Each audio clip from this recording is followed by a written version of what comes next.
struggle with the force feedback in Le Mans Ultimate? Doesn't the wheel communicate to you? Do you have no idea when the rear lets go, whenever you understeer, or do you have this horrible shaking when you're hitting the brakes in a GT3 car, for instance? Or you just random spin, or you feel massive vibrations on curbs, but when it's actually time to get real feedback in the wheel, there's no feedback. So how to solve this? I've been sim racing for years, have built multiple car setups for different simulators, and with this app you can 10x the information that your wheel is giving to you, and I'm gonna give you some easy settings to start out with. Let's go.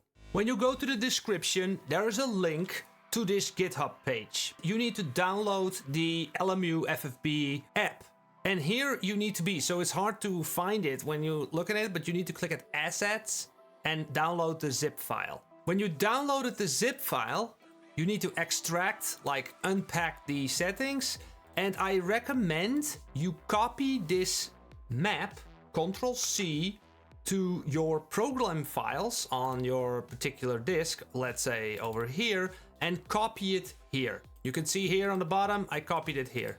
What you do, you make a shortcut of this one. So create a shortcut and put that on the desktop instead, I would say yes. Something you have to do in Le Mans Ultimate itself is go to Settings, go to Controls, Force Feedback, and you should put off the force feedback and put the force feedback strength to 0. And now it's basically good to go.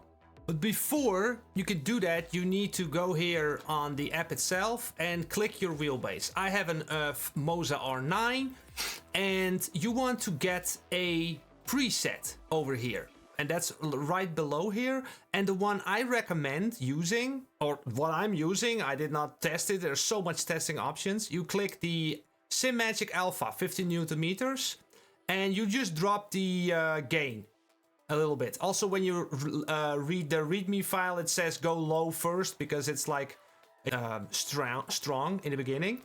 Have a play around. I use like 60 and like 60 over here, something like that. I'm not really sure what I think is best. It also is going to depend a little bit on a car. There is something else you want to figure out as well before you start driving, and that's for me on my own Moza software. And the problem I had with the force feedback app is that the wheel would constantly shake like this, and it would go out of control. And what I did is create more steering wheel inertia. Now, I don't know about your wheelbase, what's gonna happen, what's gonna be helpful for you, but when I increased the inertia, that feeling went away. So now it's actually dead center straight. Now, I'm not really sure how far the force feedback settings from Moza itself translates to this app.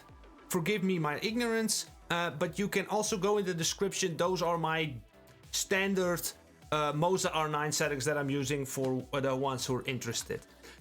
Now, how is the difference and the feel of this force feedback app?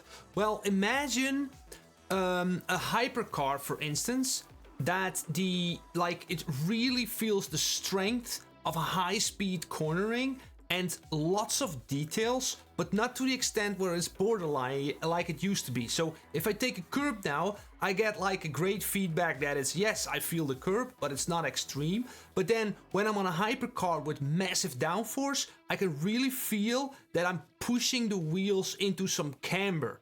And I can really feel how the tire is like gaining over and under limits. It's absolutely fantastic. Let's show you in a small driving example. Now you could think to yourself like, okay, do I really need that app? It seems like a hassle. Trust me, because if I'm using it now and if I turn it off, then I'm back at the native force feedback from the game itself, and it really feels like I get like 10 times less information all of a sudden, but I do get the jacky feelings on track. So there are a million presets for you to test.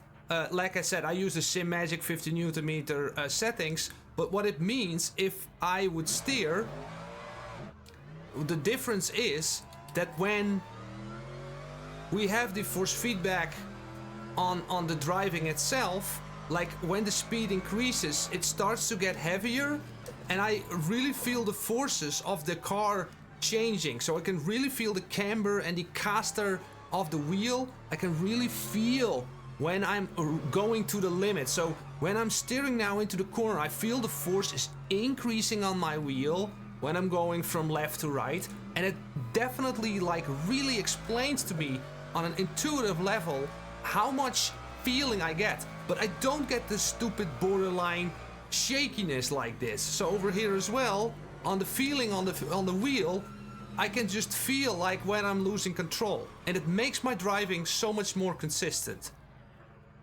And when I go build up my own car setups, I really feel the strength of the force feedback with the front suspension and like the control that I have, and like it's really amazing. Now obviously these settings I'm using are not like super special. I think there's a lot of tweaking you can do that some people might come up with really good settings with this, but use it. And a big shout out to the developers of this force feedback app.